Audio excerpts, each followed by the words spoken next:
Hola, mi nombre es Caroline de Alba Torres, estudiante de la especialización de Neuropsicología de la Educación. El día de hoy, dentro del curso de Neurociencia Cognitiva, hablaremos sobre las patologías de las funciones ejecutivas. Iniciaremos con la definición de funciones ejecutivas. Las funciones ejecutivas son un conjunto de procesos cognitivos superiores, tales como la resolución de problemas, la planificación mental, la inhibición de las conductas, el control de las acciones y demás, siendo las funciones principales del sistema ejecutivo la monitorización cognitiva de procesos y la regularización de los mismos en función de las demandas ambientales. Síndrome prefrontal. Las características específicas de este síndrome pueden variar de acuerdo con la localización precisa del daño y su extensión. Las regiones polares, mesiales y orbitales participan en la regulación de los estados de activación y cuando están alterados no se puede mantener un estado de actividad adecuado porque hay asociaciones difusas y estados confusionales. El daño en las regiones posteriores que están frente de las zonas motoras implica la aparición de estereotipos motores y desorganización de las formas complejas de movimientos. Pero estos pacientes no muestran trastornos evidentes de la conciencia. Las lesiones en el área prefrontal izquierda causan defectos en el pensamiento verbal, mientras que los cambios emocionales son más notables en las lesiones del lado derecho. En general, los defectos del tipo verbal se centran más relacionados con lesiones del hemisferio izquierdo, en tanto que los defectos de tipo no verbal se han asociado con lesiones del lado derecho.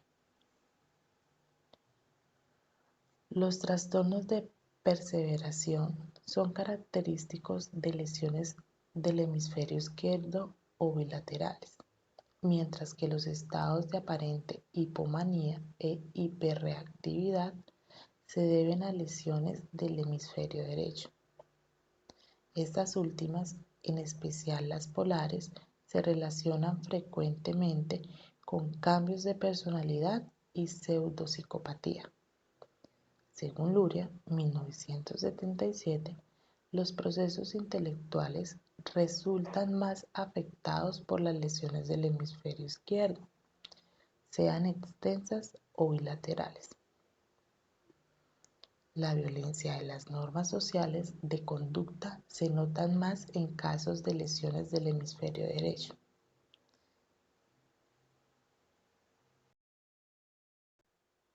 Síndrome orbitofrontal.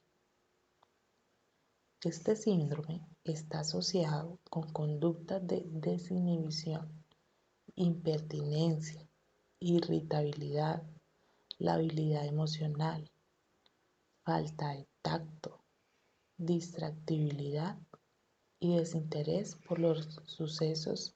Puede presentarse como moria, un tanto excitado, o reiteración verbal de observaciones cáusticas o burlonas, descritos en principio por Opening en 1880.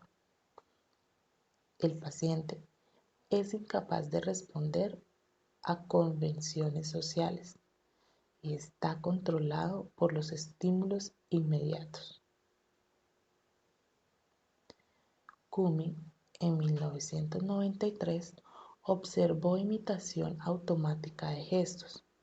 Curiosamente, las lesiones del circuito orbitofrontal también pueden relacionarse con trastornos de tipo obsesivo-compulsivo.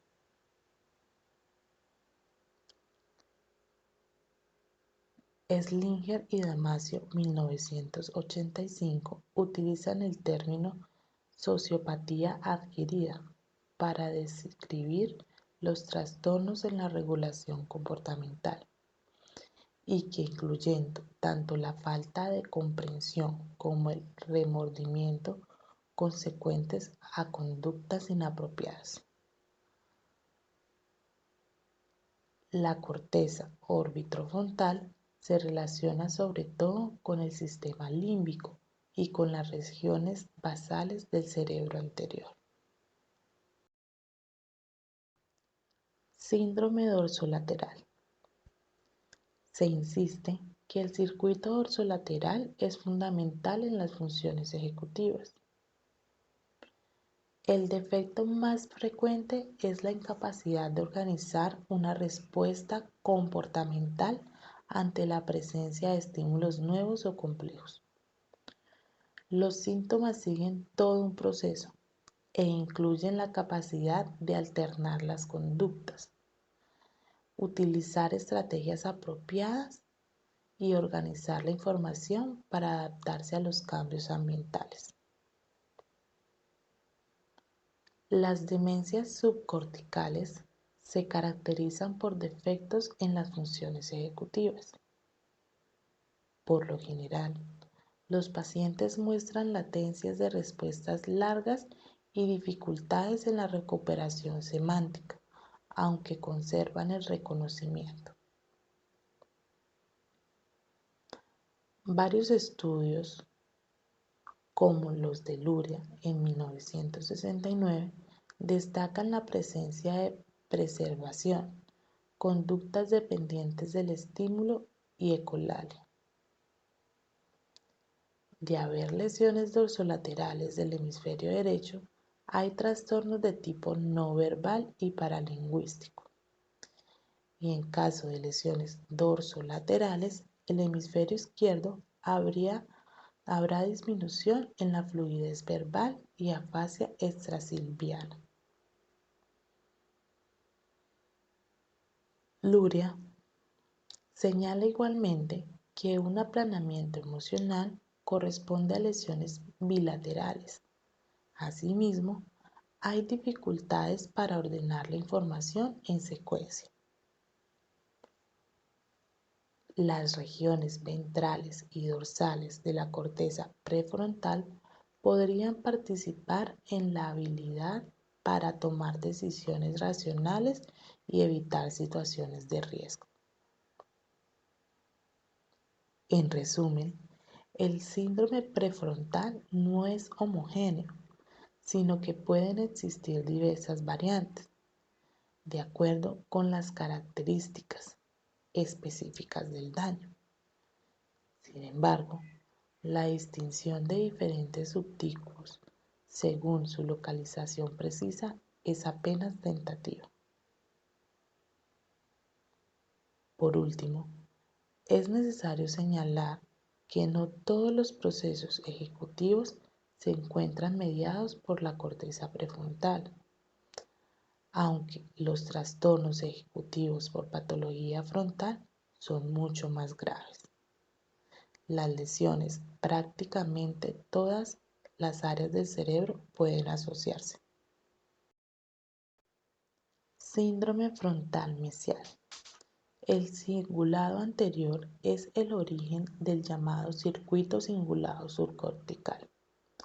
Wolman, Rakic y Porrino, 1985, detectaron las entradas desde el área 24 de Brodmann a la región ventral del núcleo striado. El daño en este circuito causa apatía, abulia. Las lesiones bilaterales graves en el área frontal medial producen mutismo aquinético, es decir, el individuo está despierto y posee autoconciencia, pero no inicia ningún tipo de conducta, ni lo mueve ninguna motivación. El mutismo aquinético, en caso de lesiones bilaterales graves, puede resultar en un paciente que presente pocos movimientos espontáneos, puede mostrarse incontinente y puede hablar utilizando únicamente monosílabos en respuestas a las preguntas que se le formulan. Tampoco reaccionan en términos emocionales, aun con estímulos dolorosos, y se muestran completamente indiferentes. Las patologías subcorticales, como la enfermedad de Parkinson y la enfermedad de Huntington, pueden causar apatía si el cingulado anterior está comprometido.